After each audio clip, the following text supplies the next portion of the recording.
Salam berjumpa kembali Bapak Ibu Saudara-saudari yang terkasih dalam Tuhan. Pada kesempatan ini saya mengajak kita kembali untuk sedikitnya menyiapkan waktu untuk mendengarkan sabda Tuhan yang kita ambil dari Penginjil Lukas bab 4 ayat 1 sampai 13. Bacaan hari ini sekaligus merupakan bacaan hari Minggu pertama Prapaskah kita. Sekali peristiwa, Yesus yang penuh dengan Roh Kudus kembali dari sungai Yordan, lalu dibawa oleh Roh Kudus ke padang gurun. Di situ ia tinggal 40 hari lamanya dan dicobai iblis. Selama di situ Yesus tidak makan apa-apa, dan sesudah waktu itu ia lapar. Lalu berkatalah iblis kepada Yesus, "Jika engkau anak Allah, suruhlah batu ini menjadi roti." Jawab Yesus kepadanya, "Ada tertulis, manusia hidup bukan dari roti saja." Kemudian iblis membawa Yesus ke suatu tempat yang tinggi, dan sekejap mata ia memperlihatkan kepada Yesus semua kerajaan dunia. Kata iblis kepadanya, "Segala kuasa itu serta kemuliaannya akan kuberikan kepadamu, sebab semuanya itu telah diserahkan kepadaku, dan aku akan memberikannya kepada siapa saja yang kukehendaki. Maka kalau engkau menyembah aku, seluruhnya itu akan menjadi milikmu." Tetapi Yesus berkata kepadanya, "Ada tertulis, engkau harus menyembah Tuhan Allahmu, dan hanya kepada Dia sajalah engkau berbakti." Kemudian iblis membawa Yesus ke Yerusalem dan menempatkan dia di bubungan bait Allah, lalu berkata kepadanya, "Jika engkau anak Allah, jatuhkanlah dirimu dari sini ke bawah, sebab ada tertulis mengenai engkau, Allah akan memerintahkan malaikat-malaikatnya untuk melindungi engkau, dan mereka akan menatang engkau di atas tangannya, supaya kakimu jangan terantuk pada batu." Yesus menjawab, katanya, "Ada firman, jangan engkau mencobai Tuhan Allahmu." Sesudah mengakhiri semua pencobaan itu, iblis mundur dari Yesus dan menunggu waktu yang baik. Demikianlah sabda Tuhan. Syukur kepada terpujilah Kristus. Bapak Ibu Saudara-saudari yang terkasih, bacaan yang telah kita dengarkan tadi menampilkan kepada kita 3 hal pencobaan yang dialami Yesus setelah dia berpuasa di padang gurun, atau sebelum dia menghadapi atau menjalankan misi perutusannya. Percobaan pertama itu adalah Yesus diminta oleh iblis dengan mengatakan, "Jika engkau adalah anak Allah, ubahlah batu ini menjadi roti." Percobaan ini merupakan suatu pencobaan di mana atau di saat Yesus sedang lapar. Dan pencobaan ini lebih dikaitkan dengan pencobaan makanan, ya, atau berkaitan dengan makanan. Tentu makanan merupakan sesuatu yang dibutuhkan oleh manusia. Tetapi makanan yang paling penting untuk manusia itu adalah tidak hanya makanan secara fisik yang diperoleh secara tidak halal, ya, tetapi juga merupakan makanan rohani.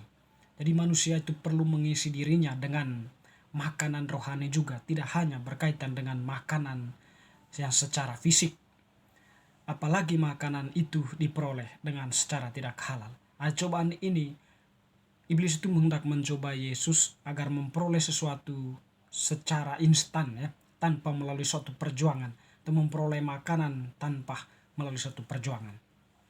Lalu kemudian yang kedua, ini berkaitan dengan kekuasaan, ya. Jadi iblis tadi mencoba Yesus dengan kekuasaan, ya. Jadi Yesus dibawanya ke tempat yang tinggi, lalu memperlihatkan kepada Yesus semua kerajaan dunia.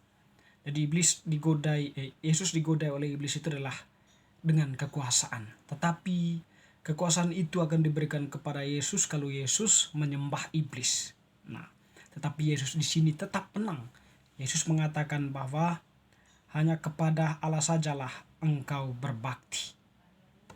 Lalu kemudian percobaan yang ketiga itu adalah Yesus dicobai oleh iblis untuk menjatuhkan diri dari hubungan baik Allah. Tentu ini berkaitan dengan apa ya? Berkaitan dengan kenikmatan ya. Berkaitan dengan kenikmatan, atau mungkin lebih tepatnya ini berkaitan dengan kekuasaan ya, berkaitan dengan apa yang dimiliki oleh Yesus hendak digunakan oleh iblis ya, agar sekiranya Yesus melakukan apa yang diinginkan oleh iblis, yaitu menjatuhkan diri ya. Atau sebenarnya di sini ingin merendahkan Yesus ya sebagai Allah yang berkuasa. Jadi Bapak Ibu Saudara-saudari yang terkasih, cobaan yang dialami oleh Yesus itu ada 3 ya, berkaitan dengan makanan, kekuasaan, dan keinginan untuk menguasai atau keinginan untuk jatuh di dalam pelukan iblis ya, karena tawarannya yang begitu menggiurkan.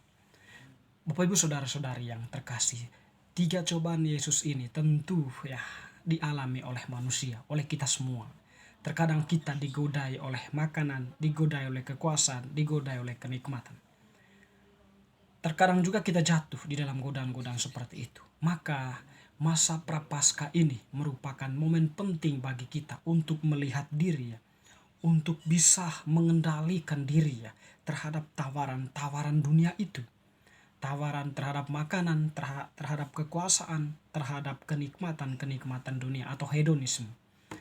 Tentu di sini teman-teman sahabat-sahabat, di dalam masa puasa ini ya, kita berbenah diri.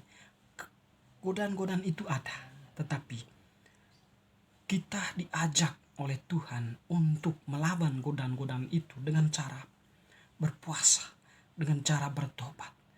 Walaupun godaan itu kuat tawarannya, tetapi momen Prapaskah ini kita diajak oleh Tuhan untuk tidak menyerah dengan godaan-godaan seperti itu. Sebab Tuhan sudah menunjukkan kepada kita bagaimana Dia melawan semuanya itu, hingga pada akhirnya pun Dia mengalami kemenangan. Kalau kita sungguh-sungguh serius menjalankan masa Prapaskah ini dengan baik, maka saatnya kita akan menang, kita akan mengalami sukacita yang luar biasa, baik yang kita alami saat ini maupun saatnya nanti kita akan mengalami kebangkitan bersama Kristus, atau kemenangan bersama Kristus di dalam peristiwa kebangkitannya setelah Dia berada 3 hari ya, 3 malam di dalam tanah. Bapak Ibu Saudara-saudari yang terkasih, semoga bacaan hari ini meneguhkan kita, puasa kita, laku tobat kita, agar kita bisa kuat melawan godaan-godaan yang senantiasa menentang atau yang senantiasa menggerogoti kesucian kita, yang senantiasa menawarkan kenikmatan-kenikmatan dunia yang sifatnya sementara ini. Tetap berjuang melawan godaan, berpuasa, berdoa, berpantang, dan berbagi. Semoga kita tetap mencintai Tuhan, menyayangi Tuhan, dan berbelas kasih terhadap sesama. Amin.